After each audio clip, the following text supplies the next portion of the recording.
hau da gaurko jardunaldietako azken saioa, eta tira, mahai inguru bat prestatu dugu,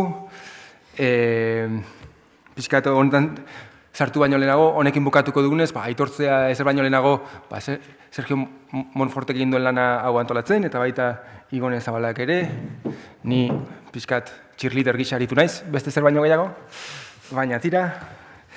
Eta orduan, guk bukatu nahi genuen mahai inguru hau, batez ere, gaur egunean zehar aipatutako guztia gure testuinguru konkretura ekarrita, eta gure testuinguru konkretu honetan baita ere unibertsitatea osatzen duten komunitate edo pertsona ezberdinen halako lagin bat edo sortuta oso zientifikoa guztia.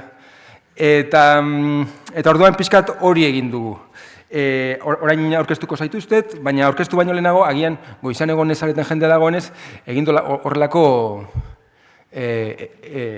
egunean zehar, hitzaldi bakoitzan esan den, esaldi bana edo jaso dut pixkat guztiok edo egunean jartzeko eta abia puntu antzeko bat edo izateko, ez? Adibidez, lehenengo hitzaldian entzun dugun ideietako bat izan da kapitalismo globalaren unibertsitate honetan batzutan internazionalizazioak pantomimaren itxura edo hartzen duela, ez? Hau da, ze gertatzen da, guztiz ondo inglesa ez dakien irakasle batek, guztiz ondo inglesa ez dakiten ikasle batzuei klasea ingles guztiz on baten irakasten duenean, ez? Hau izan da, adibidez, bildu dudan ideietako bat. Bigarren hitzaldian entzun dugun ideietako bat izan da, adibidez, edo entzun dugu akonplejatuaren politikaz hitz egin dugu, eta gero entzun dugu baita ere nola UNESCOren 18. helburuak edo 17 bat horrek eta agian garrantzitsua da gogoan hartzea, ez duela hizkuntz guztien berdintasuna ez edo halako berdintasun bat ez hitz egiten, baizik eta hizkuntz gutxituen aldeko politikaz hitz egiten duela. Eta hori ere agian bada garrantzitsua. Hirugarren hitzaldian entzun dugu adimen artifizialak ez duela mundua suntsituko, eta eskerrak, baina baita ere entzun dugu, eta hau garrantzitsua da gure unibertsitaterako, agian software librearen aldeko apustuak egiteak merezi duela, eta hori ere badagian garrantzitsua gure unibertsitaterako. Eta orain, azkenengo hitzaldi honetan bildu dudan agian ideietako bat izan da, hola oso ideia simplea, baina gogoraraztea merezi duena, eta izan daiteke hori, unibertsitatearen funtzio nagusia lanindarra herrirako bertako prestatzea dela. Hau da, unibertsitatearen funtzio nagusia, Euskal Herriko unibertsitatearen funtzio nagusia, Euskal Herriako lanindarra prestatzea dela. Eta agian batzutan hori hasten zaigu internazionalizazioaz hitz egiten dugunean baita ere. Ideia batzuk horrela oinarrian jarrita, denok gutxi gora bera maila berean, aurkeztuko zaituztet, eta gero hitza hartuko duzue, baditugu 45 bat minuto, nik 5 minutoko tartean urtuko dut, eta gero 5 minutora iztean erakutsiko dizuet, eta zuek kudeatu informazio hori nahi duzuen bezala. Vale? Eta ikusiko dugu, buelta bat, 2 buelta egin alditugun, edo gero galderak ireki, edo, bai? Eta sentitu libre elkarri erantzuteko, besteak esandakoari referentzia egiteko, eta bar. Vale? Bueno, aurkezpenak bizkor. Igone Zabala bigarrena nire eskerretik, Euskal Hizkuntza eta Komunikazioa saileko zuzendaria da, eta terminologia sareak ehunduz programaren koordinatzailea ja aspaldi, EHUko Zientzia eta Teknologia Fakultatean irakasle titularra da baita aspalditik, eta jardunaldi hauen antolaketan, eta aspaldi zenuen olako garau bat arraskatzea lortu duzu honekin, eta ez da gutxi. Garau bat arraskatu hori ez da euskara formala. Bale, miren jozu, lehenengoa nire eskumatara. Zientzia eta teknologia fakultatetik zatoz, biokimika eta biologia molekularreko sailaren zuzendaria zara, UEUko kidea eta Ikergazte Kongresuaren sustatzaile eta antolatzailea izan zara. Euskara Batzordeko kide izan zara ere bai urte askotan, eta Euskara Akademikoaren inguruan antolatu dituzu mintegiak eta antzekoak. Zeo zer, ados. Marian Iriarte, bigarrena nire eskumatik, kimika fakultatetik zatoz, polimeroen zientzia eta teknologia saileko kidea zara, eta fakultateko dekanoa. Duela marka batzuk, Euskara Teknikoa irakasgaiaren irakaslea ere izan zinen, eta hor ikusten da Euskararekin harremana, Euskal Filologia sailari atxikita. Gipuzkoako kampuseko kanpo harremanetako zuzendaria izan zinen, eta zu ere izan zara UEUko kidea, eta Ikergazte Kongresuko Batzorde Akademikoko kidea. Bakarrik inorretzai inporta, baina nire sailak izen aldatu dut, behar bada zuzendariak entzuten baldin badu, baina ez da zer gertatzen. Polimero eta material aurreratuak, fisika, kimika eta teknologia. Bemaz. Apuntatu mesedez. Inorretzai inporta, baina... Ez, garrantzitsua da. Izenak garrantzitsua dira, hori horrela da. Ados, azkenengoa nire eskerretik, Manu Soto, Plentziako Itxas Biologia eta Bioteknologia Esperimentalen Ikerketa Zentroaren zuzendari ordea zara, onda puntatu dut. Zientzia eta Teknologia Fakultateko Euskaratekan ordea izan zinen, eta International Marine Environment and Resources Masteraren koordinatzailea ere bai. Horrela. Eta bukatzeko lehenengoa nire eskerretara, hau mugikorrean daukat informazio hau, azken notiziak bezala iristen direlako. Hileko kidea, hau da, ireki lehioa Euskarari, unibertsitate honetako eta kampus honetako euskararen aldeko ikasleen taldea zara. Duela 3 urte sortu zen Leioako kampusean euskararen presentzia indartzeko, eta ordutik ekimen ezberdinak abiatu dituzue, bai zuen kabuz eta baita euskara sustatzeko bestelako eragile batzuekin ere, eta horregaitik zaude hemen. Ados, 5 minuto. Norrazten da, ni? Venga, hasiko gara, horrela ingo dugu, horrela, bestela lio gehiegi. Bai? Ni kontako esperientzia, ez dakit egia esan gauz asko ditudan konpartitzeko zuekin gaur egun, baina ni nator, zientzia eta teknologia fakultateko katedraduna naiz, baina orain daramatzat azkenengo 12 urte Plentziako Itxas Estazioan zuzendari orde gisa, eta gero, orain da ikerkuntza zentro bat, eta guk emoten ditugu eskolak masterretan, eta gure master gehienak, guztiak kenduta bat lokala dana, baina konpartitzen ditula moduluak besteekin, ingelesez emoten dugu, dozentzia guztia. Nazioarteko masterrak izan da, Erasmus Mundus masterrak izan da, dauzkagu aurrek urtean okeres banago 50 piku nazionalei desberdin, gela desberdinetan. Eta gero, bakoitzaren jatorria oso desberdina da, eta saiatzen gara ahalik eta hoberen eskolak emoten ingelesez. Gero, bezalde batetik ikerkuntza burutzen dugu, eta ikerkuntza burutu alizateko gure hizkuntza da euskera. Guk ez dugu erabiltzen espainola, inolaz ere, kasu konkretu batzuetan igual zuzentzen dugunean master tesi bat edo dena alakoa, espainol bateri edo dena alakoa, emoten dugu, zuzentzen dugu. Baina definizioz eta gure idatzizko material guztia dago edo ingelesez eginda edo euskeraz. Komentatu genduna igual etorri baino lehenago ez, guk ez dugu egin inolako hausnarketa estrategikoa hori aurrera eraman alizateko, agian beharrezkoa da, ez, egitea. Hor ikusi dugu lehenago eta hori apuntatu dut, ez, language policy is not sufficient. Eta importantena da, ezinbestekoa dana da, strategic implementation, hori da hausnarketa estrategikoa egitea, ez. Guretzako oso naturala sortzen zaigu, esan dudana egitea, ez, euskalduna gara, espainola dakigu ere, eta, trebatzen ari gara pizkanaka ingelesez. Baina, saiatzen gara transmititzen Euskal Herriko baloreak, gure hizkuntzaren baloreak, ditu master desberdinetan modulu desberdinak non Euskal Herriko kultura jorratzen dugu, eta saiatzen gara gure ikasleak uler dezaten gure identitate nazionala eta hizkuntzaren identitatea. Bai, aurreko hitzaldean bukaeran etorri naiz, baina justu ikusi dut hizkuntz gutxituak gelditzen direla izkina batean, eta gu saiatzen gara, ez badakit ez dela nahikoa, baina adibidez gure masterreko tesi guztietan beharrezkoa da aurkeztea ingelesez, baina beti egon behar da bigarren hizkuntzako laburpen bat. Eta askotan onartzen dugu guztiak. Definizioz onartzen ditu guztiak. Suomi, vietnamita edo dena delakoak. Da pintzelada bat edo zerbait erakusteko gai garela edo gure ikaslek gai garela ere transmititzeko zientzia beraien hizkuntzatan, ez?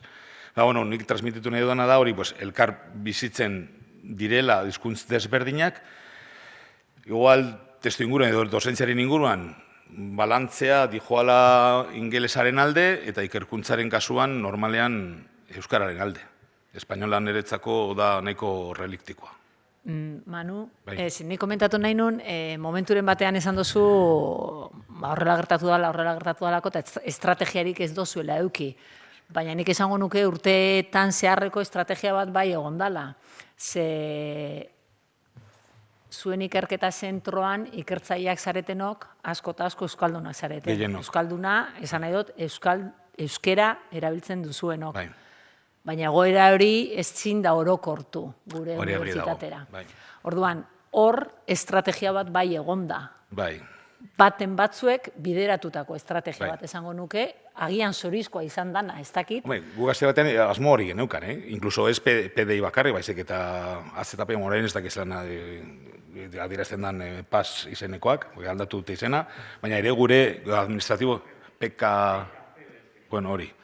Eta guztia dira euskaldunak ere, gure errekizitoa da, gurekin norbaitek egin nahi baldin badu lan, da euskara menperatzea. Hori da estrategia. Horrexegatik esan nahi, hor bai dagoela nola baiteko estrategia, ez? Seguruenik, bere momentuan estrategiarik gabeko autua izan zen, baina doktora dutza egiteko ikasleak hartzen dituzunean, eta zoriz edo autuz ez dakit, baina euskal lerroetan eskolak ematen badituzu, eskuragarri edo ezagutzen dituzun ikasleak, zure ikasle euskaldunak dira. Eta hoietatik normalean tiratzen duzu, zure tesietarako, normalean. Igual ez da normalean, baina maiz bai. Hori izan da. Eta nik uste zoria eta autua eta estrategia dana naztuta dagoela. Gure arrobia bete egon da, guk irakatsitako ikasleen gan. Eta ikasle guzti horiek izan dira, 188an euskaldunak. Orduan, horiek erakarri ditugu gurekin lan egitera. Baina berdin-berdin gertatu daitekela beste era batera, ez? Beste ikertzaile batzuk elebakarrak direnak, elebakar mundu horretan mugitzen direnak, ikerketa zentro bat montatzen dutenak, eta gazteleraz montatzen dutenak, edo ingelesez, edo bietara. Orduan, pixkat, estrategia pixkat ikusten dodala horretan, eta eskerrak. Bai, ez egia da, iruditzen interesgarria dela pentsatzea, azteko testu ingurua, hau da, kasu hau ezin da orokortu, hain justu baldintza hauek. Eta agian estrategia ez, baina lerro gorriak argi izatea, kasi da batzutan estrategiarik onena, pentsatu dezakegu.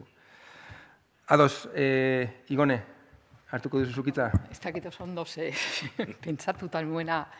Nire abiapuntua zen apur bat komentatu genuena, ez? Nola aldatu den egoera 70ko hamarkadatik orain daukagun egoerara nolabait, bai?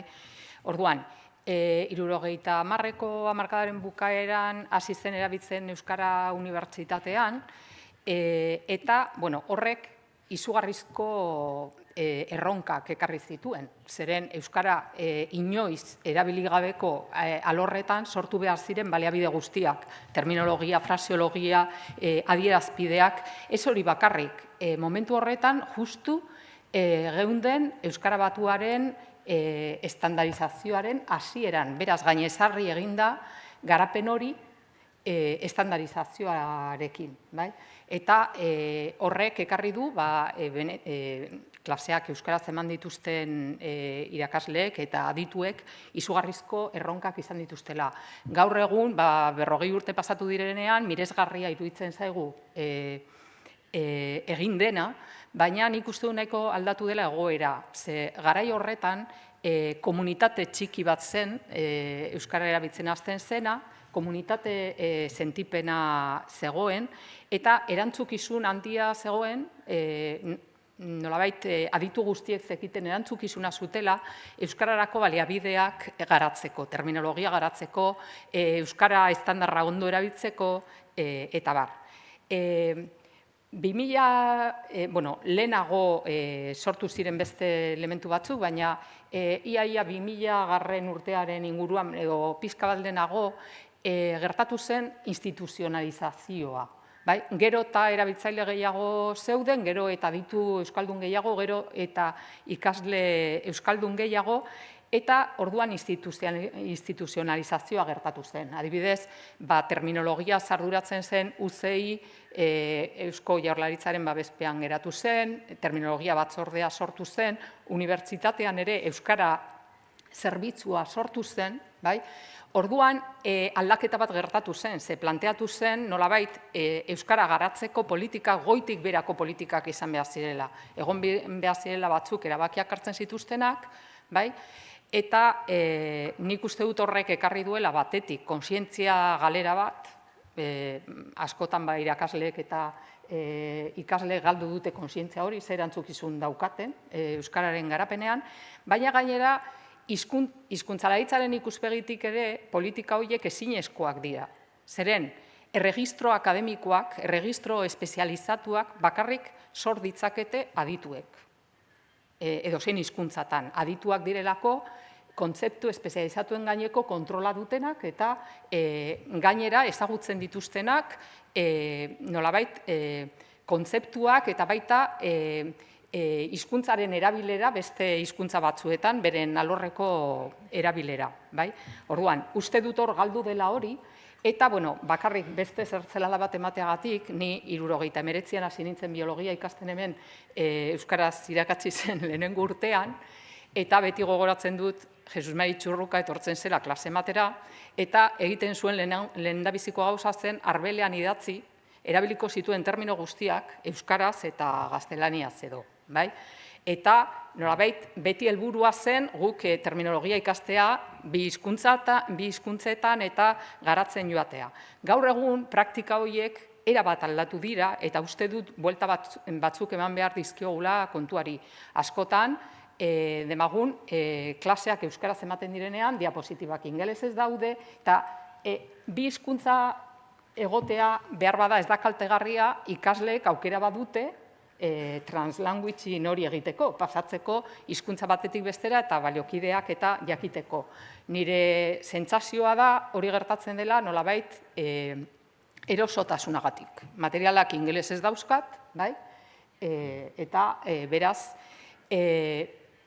pentsatu behar dugu ikasleentzat eta guztiontzat nolabait beti berrikuspen bibliografikoak egiten ditugunean, artikulu zientifikoak, erreferentzia guztiak ingelesez daude. Gure, esan nahi dut, ingelesa menderatzea da helburu individual bat esan dezagun. Baina euskararekiko bi mailatako helburuak daude, batetik individualki garatu behar dugu hizkuntza, ikasi behar dugu, alden eta hobekien erabili behar dugu, baina bestetik badaude komunitateari dagozkion erronkak. Eta horiek dira erregistroa garatzea, gero eta hobeto erabiltzea eta nolabait... Jarraitu. Ez, bakarrik beti esaten dudan ideia uste dut oso garrantzitsua dela, ikaslei eta guztiei beti esaten diedana da. Edozein gizartetan goi mailako tituludunak, erreferentziak dira, gizartean hizkuntzaren erabilera zuzen eta egokiaren ereduak direlako. Eta euskararen kasuan hori ez dugu lortu ez da urrundik ere. Guk deformazio profesionala dugunez, miresgarria da ze esan dezakegun euskaraz, baina baita, adibide bat emateagatik. Gaur eguneko gaztek gaztelaniaz nazten dute tipiko eta mitiko. Mitiko erabiltzen dute beti tipiko behar den testu guran, hemen gazteak daude, badakizue. Ez dut uste inork esango duenik estadistika zari denean, Desberazio mitikoa.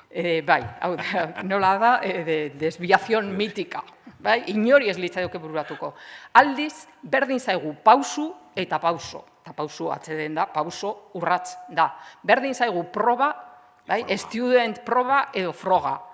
Berdin zaigu hasiera, hazkunde, hazkuntza, bai, beraz, hizkuntza zehatz eta zuzen erabiltzeko goi mailako ikasleok eta denok oraindik urratz handiak eman behar ditugu eta kontuz ibili behar gara nazioartekotze prozesuek ez oztopatzeko aurrera joateko prozesu hori.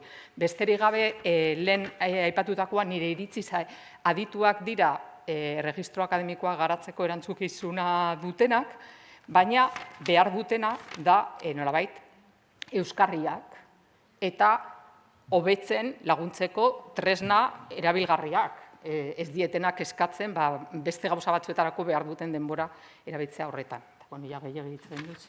Ez da gehiagik. 5 minutu da referentzia bezala izateko, Ados, orduan pixkat ideia bat hola berreskuratzeko besterik ez, hor haien interesgarria da, gauza interesgarria asko esan dituzu, noski, baina hori, egon zela aldaketa bat betikorako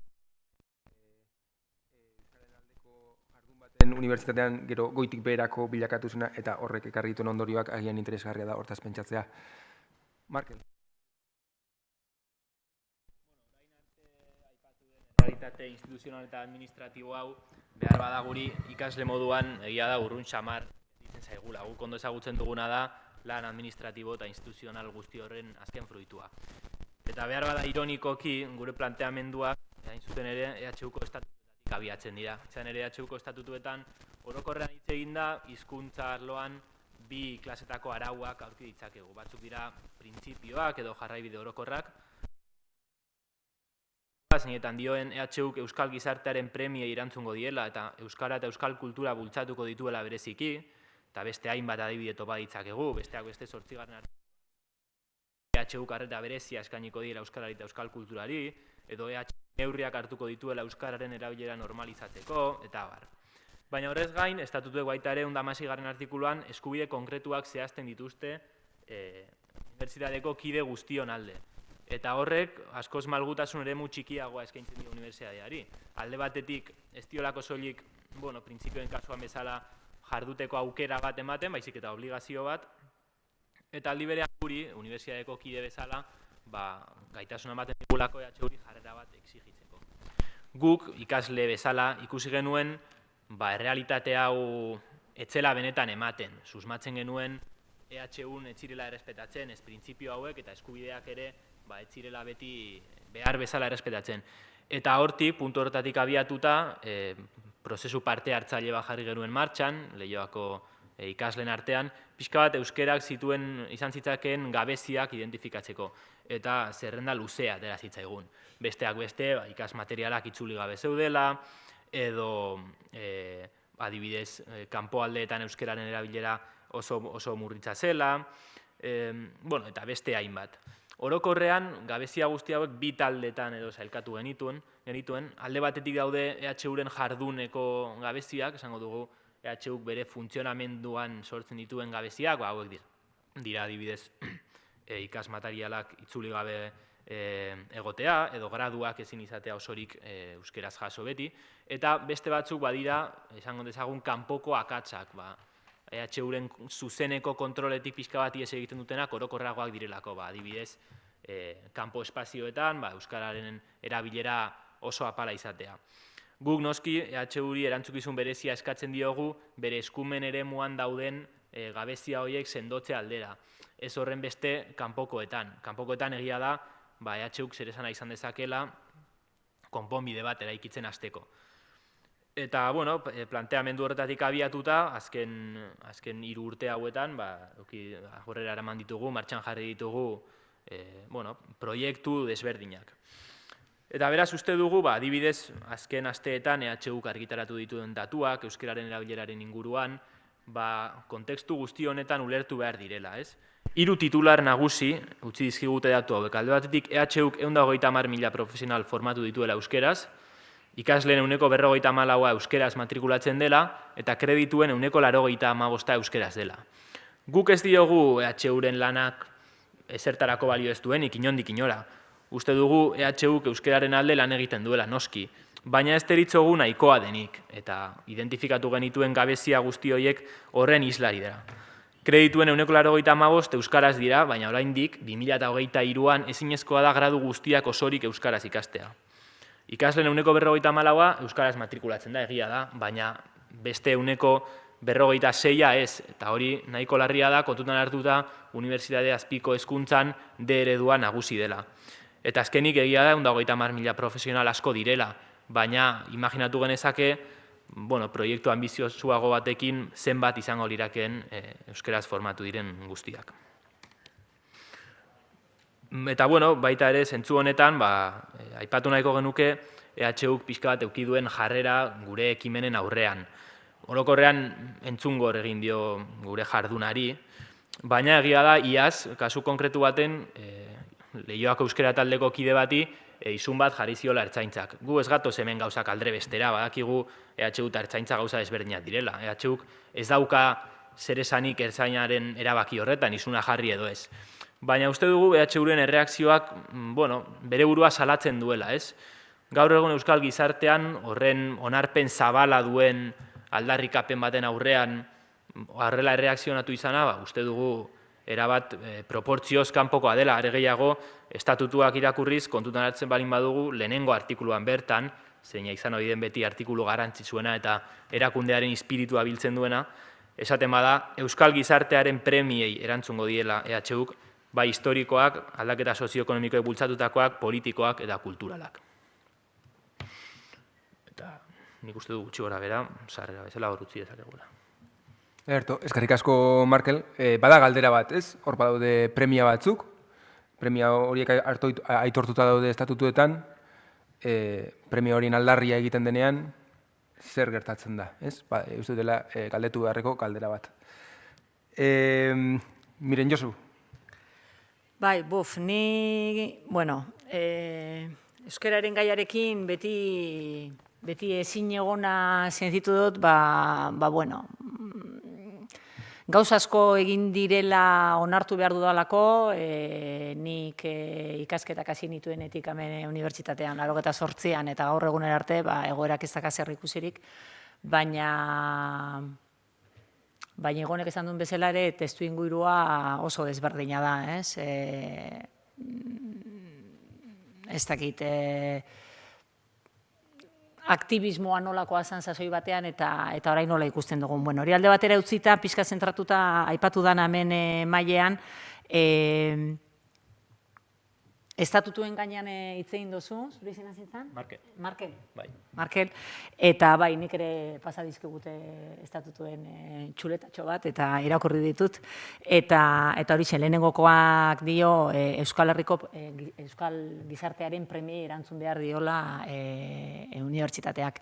Usten dut badatorrela azkenengoko hitzaldian entzun dugunarekin, ez? Aipatzen zuen ikertzaileak Kopenhageko unibertsitatetik etorritakoak, zer garrantzia ematen dioten unibertsitate horrek formatzen dituelako Dinamarkarako langileak izango direnak, ez? Eta beraz, danesa dominatu behar dutela eta danesez adituak izan behar direla. Eta usten dut hori gogoan eduki behar dugula une oro irakasleok. Izugarrizko garrantzia ematen diot guk elebiduna garenok eta euskal lerroan eskolak ematen ditugunok, Igonek esan duen bezala, euskera zehatza, zuzena, garbia eta egokia erabiltzeari. Segurunik beti ez dugu asmatzen, baina ahalegindu behar garela horretan inolako zalantzarik ez daukat. Horrekin lotuta, eta nabil pixkat horrela resumen kaotiko bat egiten, baina horrekin lotuta salbuestespen handi bat eman nahi diote Igoneri, urte guzti hauetan terminologia sareak ehunduz ikastaroa antolatu duelako, eta bertatik irakasle pilo bat pasa garelako, eta konturatu garelako ze garrantzitsua dan, gutxienez, terminologia bateratu bat garatzea, disiplina desberdinetan, ez?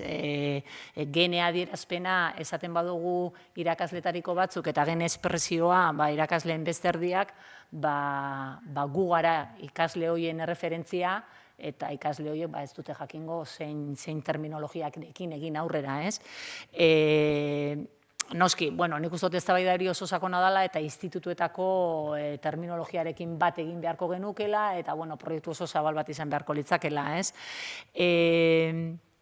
Horretara ekarrita ingelesaren garrantzia, nik zalantzarik ez dut ipintzen, zenbat eta hizkuntza gehiago jakin, harik eta mundu gehiago irabazten duela individualki pertsona bakoitzak, eta horri trabarik ez diot ipiniko, biokimikako graduko Erasmus edo mugikortasun koordinatzailea ere banaiz, eta alde horretatik betidanik animatu izan ditut nire ikasleak kanpora joateko eta ingelesiz ikasteko, horrekin lotuta Igonezuk aipatu dozuna garai batean txurrukak, Jesus Mari txurrukak ipintzen zitula terminoak euskaraz eta gazteleraz ikasi genitzan termino guzti horiek modu egokian eta erabiltzea. Nik gauza bera egiten dut gure ikasleekin eta terminoak euskaraz, gazteleraz eta ingelesez ematen dizkiet, batez ere gure alorrean eta zientzia munduan ingelesezko terminoak oso garrantzitsuak direlako eta erabiliko duten bibliografia ingelesezkoa dalako hein handi batean. Marko de lectura zer den jakitea importantea da, irakurtaraua euskaraz horrela erabiltzen dugula jakitea oso garrantzitsua da, eta reading frame ingelesez erabiltzen dela ezinbestekoa da. Eta nik uste dut alegin bat egin behar dugula horretan. Beti ez dela posible, okurritzen zaigunean egiten dugula, baina horretan ere alegina egin behar dugula. Ingelesarekin lotuta ere, zuk aipatu duzun pantomima hitz hori nahi ere arreta deitu dit lehenengoko Davidek eman duen hitzaldi horretan, ze, nik neure burua horrela ikusi dut artean, leheno komentatu diet Igoneri eta masterreko eskola proteomikaren oinarriak euskaraz eman izan dugula orain arte Jesus Mari Arizmendik lan asko egin zuelako horretarako, eta pasadan urtean matrikulazioa jaitsi zala eta, euskarara, ingelesera aldatu dugu, eta urten, master horretan, nire eskoletan zeuden ikasleak, nire graduko ikasleak izan dira, euskal lerrokoak eta gehienak, ez guztiak, baina 70% bai, eta 4 urtetan edo 2 urtetan behintzat urte terdi eurekin egoten naiz, lehenengoko urte osoa eta bigarren urteko lehenengoko lauekoa euskeraz hitz egiten egon da ostean, masterrean ingelesez irakasten ibili naiz, eta noski nire ingeleseko maila ez da inondik inora nire euskeraz edo igual gaztelerako maila berbera. Orduan pantomima hori bai sentitu izan den momenturen batean, baina ez dut esan nahi, beste irakasle asko daude, izugarrizko maila daukatenak ingelesez, eta gore badala eta sorte badala ingelesezko eskolak horrela jasotzea, ez? TS programa ja aipatu dut, eta esker handi bat eman nahi diote Igoneri, ez dakite unibertsitateak asko eskertu dion urte andana honetan egin duen lana, baina benetan eskertzekoa da. Eta baita ere esan nahi dut, UEU-re hor dagola, ibilbide luzea daukala, Iker Gazte izan dela izugarrizko aurrera pausua ikerketa euskaraz, nazioarteko ikerketa euskaraz, enoski ikerketa ingelesez egiten dugu, baina gure laborategietan euskara ere hitz egiten da, eta adibide argia daukagu gure laborategian ere bai, beste laborategi askotan ere bai, eta zuen ikerketa zentroan ere bai. Eta aurrera pausoak eman direla, eta horrela jarrai dezagula. Autokritikare egin behar da, baina lore batzuko geure burua bota batzuetan ere bai. Bai, ez, garrantzitsua da, egin den bidea aitortzea, eta egin den bideak ekarri dituen fruituak ere aitortzea iruditzen garrantzitsua. Eta pixkat hau irten da lehenago ere, baina aipatu duzu, eta interesgarria iruditzen zait, pentsatzea EHUk daukan funtzioetako bat, badela, ez, alor bakoitzean, edo alor bakoitzeko euskararen adituak Bai, lehengoan Euskal Telebistan eman zuten berri bat, ez? Euskal Herrian behar dira matematikariak, biokimikariak eta ingeniariak uste ezatezuela. Bueno, ez dakit ze motatako datuak diren, baina, bueno, Euskal Herrirako diren aditu horiek euskaraz jakin beharko lukete, ez? Dinamarkan danesa jakin behar duten moduan. Adibidez. Marian, hartuko duzu hitza? Bueno, zurea izan baldin bada horrela handik eta hemendik hartutakoak nire ez dakit nolako aterako da. Hainbeste gauzentzun ditut, segatuko nahiz erantzuten eta nirea pasatzen. Barkatu. Bueno, gauzak asko aldatu dire, eta hemen jaipatu dire, ezta? Ni behintzat 1980 hasi nintzen EHUn ikasten, eta orduan asignatura bakarra zegoen euskeraz, eta euskera zegoen irakasleak bere borondate honez, esfortzu hori egiten zuelako, eta kontuan hartu behar dare bai, momentu horretan, Udako Euskal Unibertsitateak egiten zuen eta egiten jarraitu duen lan guztia, argi esker materiala euskera zegoelako. 53 urte pasa dira, eta orain daukagun egoera honetan, eta nahiko erakargarria iruditu dakiguke, adibidez esatea, hainbat asignatura da, hainbat jakintzagai ingelesez ematen direla graduetan, ezta? Nik, nire iritz pertsonala da, nire ustez graduko ikasketak ez lukete ingelesez egon behar. Graduko ikasketak dira unibertsitatean oinarrizko ikasketak, eta guk nahikoa eta bastante badugu, euskeraz eta gazteleraz irakastearekin, eta ingelesa zeo zer egotea, baina esango genuke, ez dakit nola esan, tantaren bat edo beste, ikasleren batek edo bestek Erasmus juteko bere burua nola sentitzen duen ikusteko, behar bada egokia irudituko litzaidake, baina orokorrean ez dut ikusten zertan Euskal Herriko Unibertsitateak irakatsi behar duen ingelesez. Hain zuzen ere hori da azkenengoko itzaldian ere aipatu dana, ez? Nagiko unibertsitatean graduko ikasketak danesez ematearen autua egin dutela, ez? Horrekin lotuta, gaur egun erretoretza talde honetan dagoen erretore ordetza bat dara euskara eta nazioartekotzea biak daramatzan erretore ordetza. Eta behar bada, alde batetik ikusi daiteke logiko xamarra izan daitekela, edo justu kontrakoa, ez? Zergatik, nik uste dut, ari gera hemen ego Euskal Herrian, ez? Gure egoera badakigu euskararen aldetik, eta 1980 oraindik eta nabarmenago, genekien euskararen egoera izan da, zen bezalakoa, horren alde egin bertzala, lan egin bertzala, hizkuntza gutxitua da bat eta bestea, eta orduan gure etsaian nolabait ezategatik gaztelera zen, ez? Baina ingelesa iritsi denean, behar bade ingelesa, ingelesa jakitea oso modernoa izan daiteke, ez? Eta gainera, ikerkuntza ingelesez egiten da, eta logikoa da.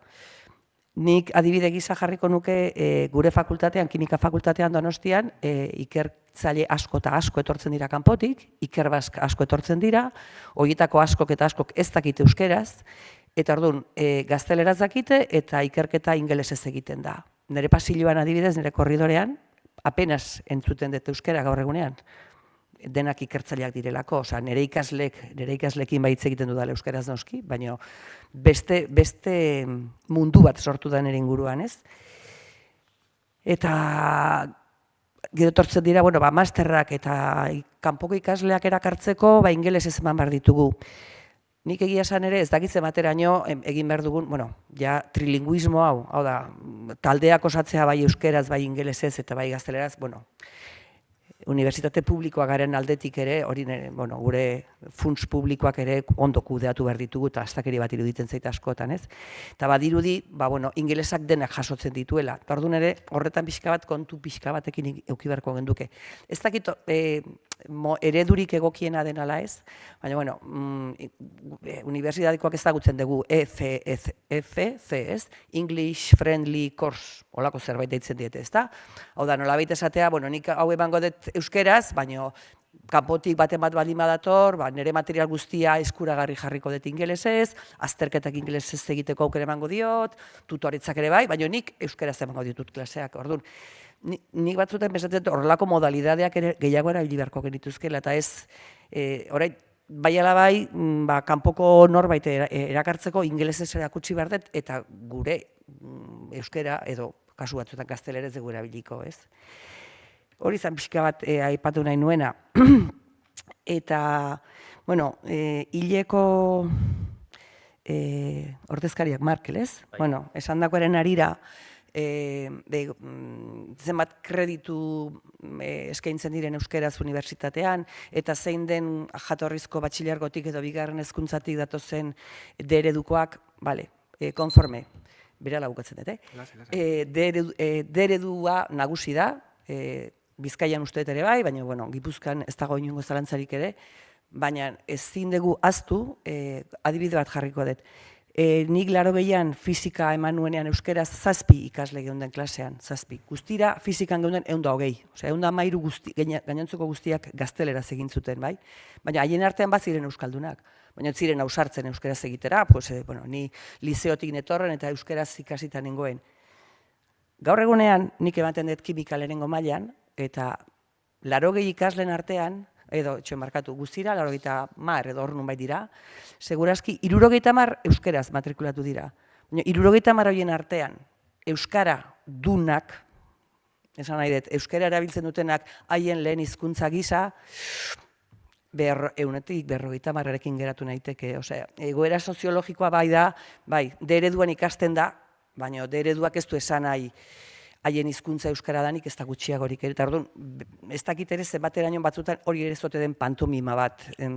Bai, denak euskaraz, bueno, baina terminologia behar bada badakite, baina gero galdera bat egiten hasten zaizkit eta esaten da, bueno, egin zezu euskaraz. Ez que me vas a entender mejor en castellano. Eta egia da. Ez que bere hizkuntza, bere lehen hizkuntza ez da euskera, da gaztelera. Eta migranteak datozen neurrian ere horrelako egoerak gero eta gehiago izango dira orduan. Nik ere horretan pantomima pixka bat ere ikusten dut.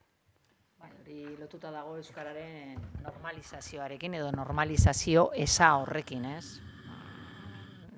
Ez dakit, batzuk pentsatuko dute euskara ja hizkuntza normalizatua dela, baina horrelako adibidetan ikusten da inondik inora, ez dagoela oraindik normalizatua.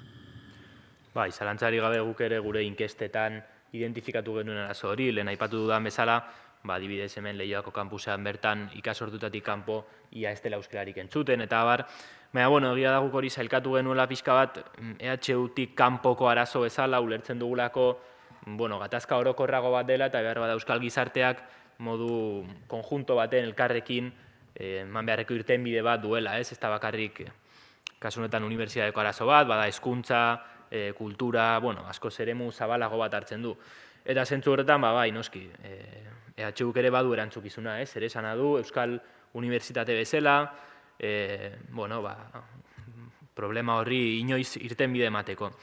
Eta zentzu horretan ere, inglesari aipamena egin diozue, eta egia da orokorrean nazioarteko politikez hitz egiten danean eta ari garela beti inglesak euskeraren eta gazteleraren aurrean duen eraginean eta horrela, baina gu euskera talde bezala zentratzen gera baita ere uste dugulako eztabaida hori inoiz irikitzea zilegia dela inglesak eta baita gaztelerak euskeran duen eraginean, hau da, neurri baten erdarak EHUn duen eragin horretan. Kontziente gara noski gaztelaniak indarra handia duela gure gizartean eta gustatu edo ez gure gizarteko beste hizkuntzetako bat dela. Baina uste dugu oreka konplexu bat bilatu behar dela euskera sendotuta ateratzeko. Bestela ez daukagulako modurik gure hizkuntza mantentzeko eta etorkizunean modernizatzeko eta beste edozein hizkuntza bezain funtzional egiteko. Claro. Orain hemendik aurrera hartu hitza gupida gabe. Markelek esandakoaren bidetik zenbateraino erabiltzen den euskara inguru kanpoan, ez? Unibertsitatean, nik uste du kontuan hartzeko beste elementu bat badagoela. Eta da, unibertsitateak aukera ematen digu eremu soziolinguistiko guztietako hiztunok batera aritzeko. Horrek esan nahi du, aukera ematen diela, Barakaldokoei edo Gasteizekoei, Azpeitiakoekin lekeitiokoekin eta barraritzeko. Eta horretan bai ikusi dut nik aldaketa nabarmen bat gure garaitik oraingo garaira, ez? Gure garaian ikasle euskaldunok bagenuen talde konsientzia bat, eta orain nik ikasleen artean ikusten duana da apur bat euskaldun motak bereizten direla, ez? Horren onak ez direnak baztertu egiten direla, eta oso garrantzitsua da esan nahi du, ze potentzialitate dagoen unibertsitatean, ikasleen artean hain zuzen ere, euskal gizarteak duen arazo bati laguntzeko konpontzen.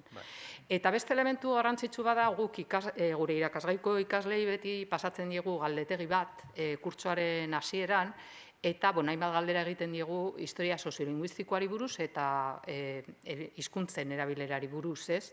Eta naiz eta iruditzen zaigun unibertsitatean askotan ez dela erabiltzen euskara, ikusten duguna da gure ikasleek aitortzen dutela, gehiago erabiltzen dutela euskara unibertsitatean lagunekin eta familiarekin baino. Beraz, ikuspegi horretatik unibertsitatea euskara sustatzeko eremu bat da. Eta, azken puntua estatutuak direla eta badakizue orain aldatuko direla estatutuak, bai? Orduan, nik uste dut oso garrantzitsua dela, klaustroan, gaudenon artean, lobby bat sortzea, estatutuen batzordean egoteko, eta ziurtatzeko, hemen idatzita dagoena, betetzen espada ere oso ondo islatuta dagoena, unibertsitatearen funtzioak, koma bat ere ez mugitzeko. Hori, uste dut oraingo erronka garrantzitsu bat hori dela, baita hor agertzen dena betetzea, baina araudi hori ez aldatzea. Momentu honetan gerta daiteke erabat aldatzea araudi hori. Gauzatxo bat bakarrik.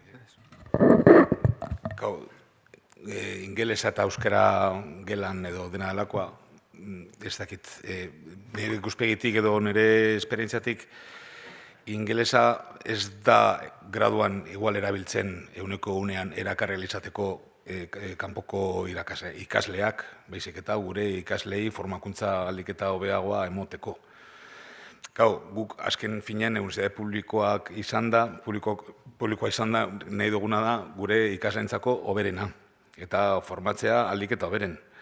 Orduan, hizkuntza, gero eta hizkuntza, miren Josuk esan du, gero eta hizkuntza gehiago erabili edo ezagutuz gero, aukera gehiago mugitzeko munduan barrena, eta inkluso erakartzea jendea gure herrira eta gure errealitatea ezagutzera, edo gu kanpoan egonda, gure errealitatea linguistikoa edo politikoa edo ikerkuntzaren aldetik transmititzea edo garratzea. Azken finean importantena da, nire ikuspegitik da komunikazioa. Eta hori lortzen dugu hizkuntza desberdinak erabiliz. Eta gainera, noski beti zigurtatzen baldin bada euskararen eskubidea. Bai, horrekin lotuta oraintxe etorri zait burura, Marianek aipatu duena, Iker Baskeak edo ikertzaileak datozela kanpotik eta ingelesa erabiltzen dutela euren artean komunikatzeko eta gazteleraz ez badakite gainontzekoekin ere komunikatzeko, baina euskararik ez dutela ikasten. Eta azkenengoko hitzaldian islariak aipatu du nola Dinamarkan ikertzaileak edo kanpotik datozen irakasle atxikiak edo agregatuak edo dauzkaten figura guztietako irakasle horiek hasiera batean arau bat ipini zutela bere unibertsitatean non 2-5 urte bitartean profizientzi izan behar ziren edo behintzat gai izan behar ziren eskolak danezez emateko. Etortzen ziren, lekutik etortzen zirela. Gero zabaldu egin zutela epe hori eta 3-6 urte bitartean lortu behar dutela eskolak emateko maila hori. Nik ez dakit, hemen ez dut usten horrelako arautegirik osatu danik kanpotik datozen ikertzaileentzako, baina ez da ideia txarra, gutxienez konturatu daitezen gazteleraz gain badagoela euskera, hemen, larriena da, asko, seguruenik, enteratu ere ez direla egin euskera existitzen danik ere, ez badute entzuten, segun zein laborategitan jausten zaren, zein departamentutan, igual ez dakite, hemen beste hizkuntza ofizial bat ere badagoela. Eta bueno, egia da, hemengo egoera oso berezia dela, hemen bi hizkuntza ofizial daude eta gero ingelesa daukagu.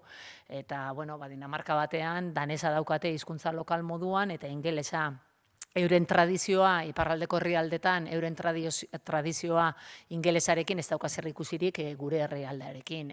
Han telebista bertsio originalean jasotzen dute txiki-txikitatik, eta bueno, hemen ez, eta argi dago, bueno, ingeles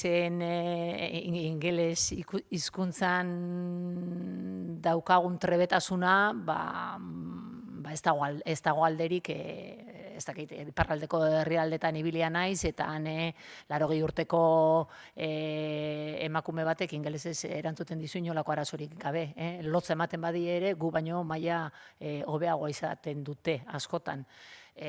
Orduan hori ere kontutan eduki beharra dago. Bueno, enago aitzaki moduan ipintzen, nik uste hemen ikertzaile eta irakasle asko daude izugarrizko maila daukaten ingelesean, eta ez daukatenak inolako lotxarik izan behar, eta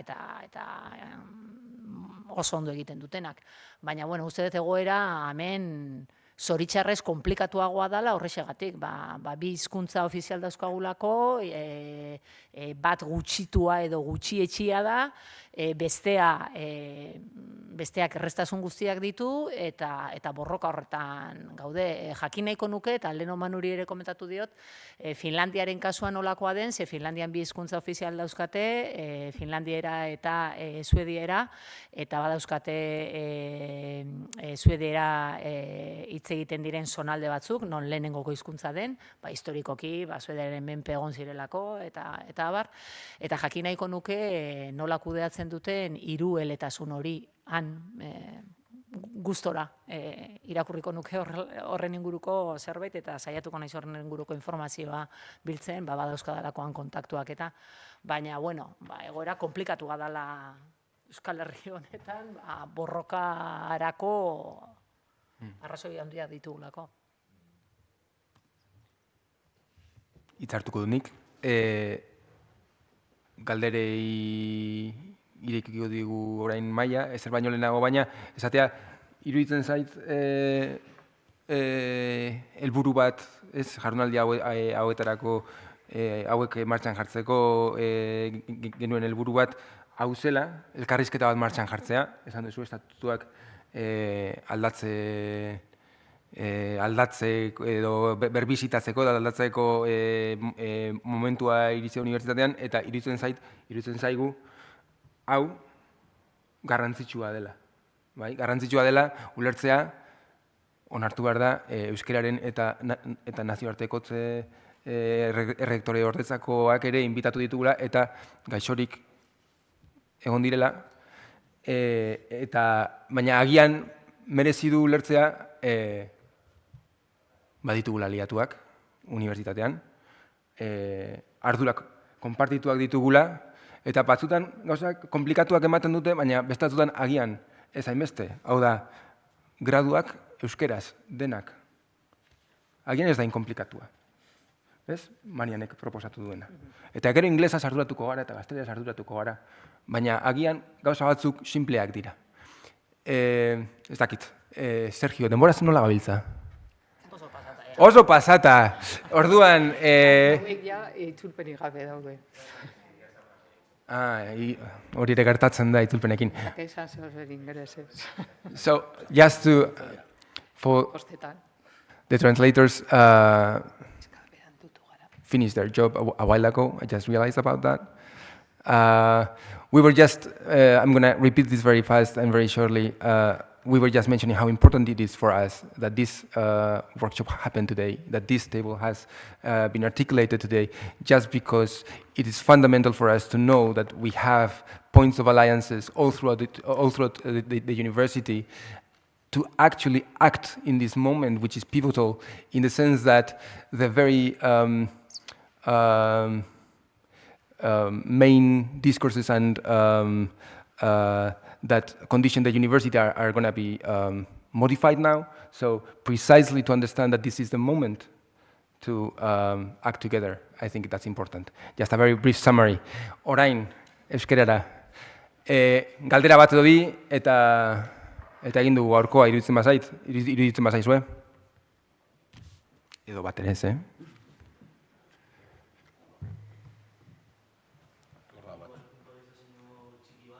Bota,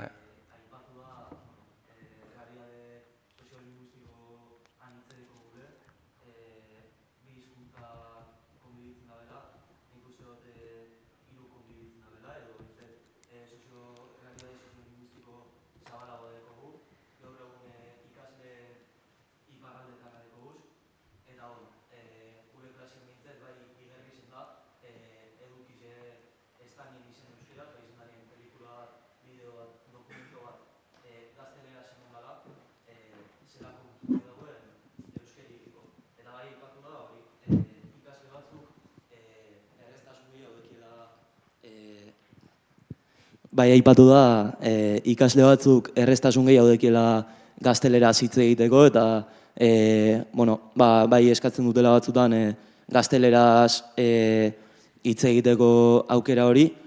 Nik uste dut, euskarazko gradu baten gauden bitartean, edo euskarazko klasea jasotzen ditugun bitartean, ondokoaren errespetuz, izan daitekelako ondokoak gaztelera ez menperatzea, ez egola onartu behar, batez ere euskaraz matrikulatu da, euskaraz ikasteko delako, euskaraz hitz egin behar du, behintzat ikasgelan. Orduan, hori, iparraldetar baldin baduka ondoan, bere eskubidea urratzen ari dela, iparraldetar hori etorri delako justuki lehioara edo Euskal Herriko Unibertsitatera euskaraz ikastera.